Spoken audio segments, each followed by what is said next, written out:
ورور پوښتنه کړې ده چې اوس زمانه کې خو جنگ د ټکنالوژي جنگ ده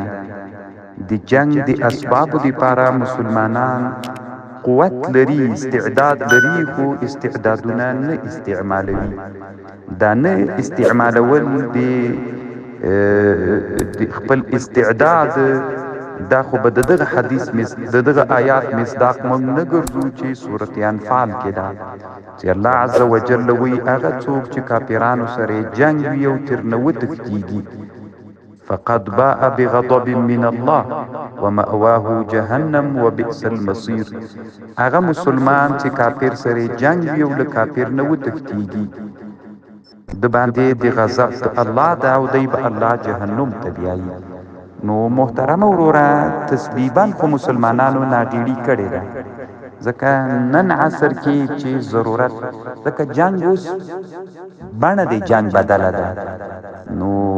الله دې د مسلمانانو په حال باندې رحم وکړي که سړی فکر وکړي محترمه تسبیبا سببا د دې آیات مصداق مسلمانان ګرځي الله پاک دې روغ جوړ لره کامیاب